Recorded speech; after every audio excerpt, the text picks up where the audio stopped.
పాకాలోకంకి స్వాగతం. ఈ కంటెంట్ మీకు నచ్చినట్టయితే లైక్ చేయండి, మీ బంధుమిత్రులకి షేర్ చేయండి. ఇప్పటివరకు సబ్స్క్రైబ్ చేసుకోకపోతే సబ్స్క్రైబ్ బటన్ని నొక్కండి, అదేవిధంగా బెల్ ఐకాన్ని కూడా తప్పనిసరిగా నొక్కండి. మిత్రులారా, ఏ దేశానికైనా రక్షణ, భద్రత, దాని చుట్టూ అల్లుకుని ఉన్నటువంటి వ్యవస్థలు అత్యంత కీలకం. ఆ దేశం యొక్క మనుగడ లేదా ఆ సమాజం యొక్క భద్రత వీటిపైన ఆధారపడి ఉంటాయి. అందుకే రక్షణ శాఖకు సంబంధించిన భూముల విషయంలో ఆ భూముల్లో ఎటువంటి వ్యక్తులు ఉంటున్నారు, ఏ రకమైన కట్టడాలు నిర్మాణం అవుతున్నాయి, ఎటువంటి ఆక్రమణలకు గురవుతాయి, ఇది కూడాను చాలా నిశితంగా నిఘా వేసి పరిశీలించాల్సినటువంటి అవసరం. అందుకనే డిఫెన్స్ ఎస్టేట్స్ డిపార్ట్మెంట్ అని మన దేశంలో ఒక ప్రత్యేకమైన డిపార్ట్మెంట్ ఉంది. ఇది రక్షణ శాఖకు చెందినటువంటి భూముల యొక్క రక్షణ కోసం పనిచేస్తుంది.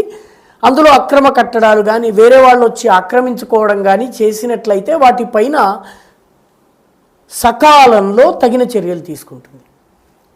దురదృష్టవశాత్తు దేశానికి అత్యంత కీలకమైనటువంటి ఉత్తరాఖండ్ రాష్ట్రంలో చైనాతో ఉన్నటువంటి మన సరిహద్దుని ఆనుకుని ఉన్న ప్రాంతము, అదేవిధంగా నేపాల్లోకి ఓపెన్ అయ్యేటటువంటి ప్రాంతాలు ఉన్నటువంటి రాష్ట్రమైనటువంటి ఉత్తరాఖండ్కి చాలా సమీపంలో హిమాచల్ ప్రదేశ్ నుంచి జమ్మూ వరకు దాదాపు ఒకే వాతావరణం ఉంటుంది.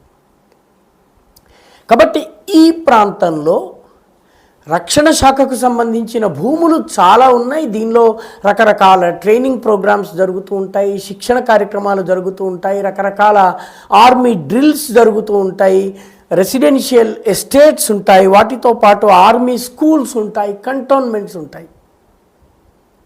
ఉత్తరాఖండ్లోని ఇలాంటి ఒక రాణిఖేట్ అనేటటువంటి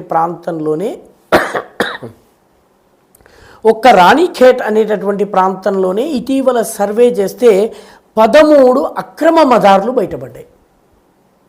ఎవరో వచ్చేశారు, రక్షణ భూముల్లోకి ప్రవేశించారు, ఎవరికీ తెలియకుండా అక్కడ 4 ఇటుకలు, 4 రాళ్ళు, దాని మీద తెల్లటి సున్నము, దాని మీద ఒక ఆకుపచ్చ గుడ్డ, దాని మీద దగ్గర 4 ఊదొత్తులు, అగరవత్తులు, ఒక వాడిపోయినటువంటి దండ వేసేసి వెళ్ళారు.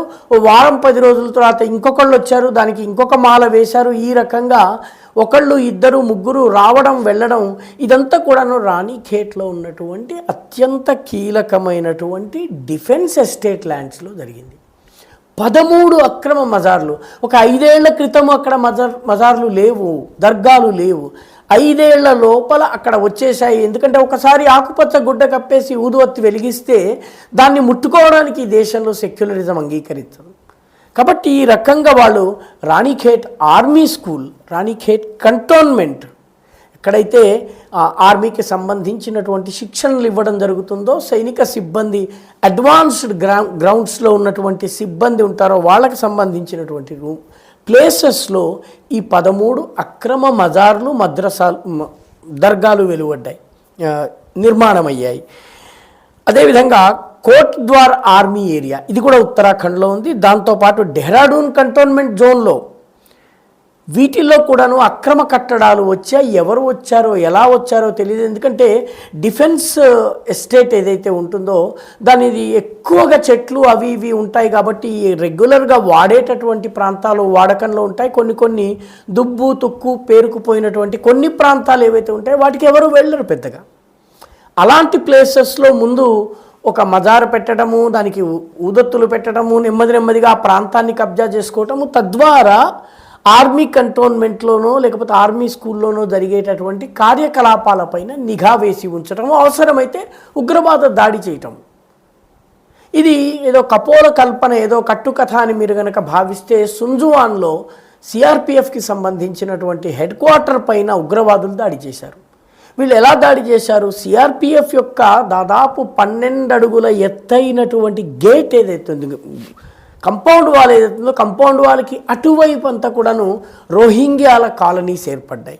ఈ రోహింగ్యాల కాలనీల నుంచి ఈ కంపౌండ్ వాల్కి కన్నం కొట్టి లోపలికి ప్రవేశించినట్టు, ఉగ్రవాదులు ప్రవేశించినట్టు తరువాత తేలింది. ఆ తర్వాత మొత్తం రోహింగ్యా కాలనీలని తీసేయటం జరిగింది.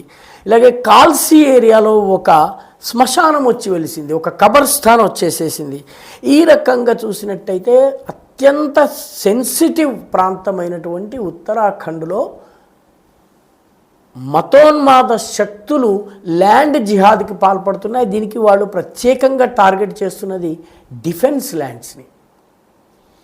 ఇంతకు ముందు 2023 డిసెంబర్ ప్రాంతంలో పుష్కర్ సింగ్ ధామీ ప్రభుత్వం చాలా పెద్ద ఎత్తున యాక్షన్ తీసుకుని మొత్తం రాష్ట్రమంతా సర్వే చేస్తే దాదాపు ఇటువంటి 1000 ఆక్రమణలు ఉత్తరాఖండ్లోని అటవీ ప్రాంతంలో ఉన్నట్టుగా తేలింది. ఇవన్నీ కూడాను మజార్లు, దర్గాలు, మద్రసాలు, మసీదులు.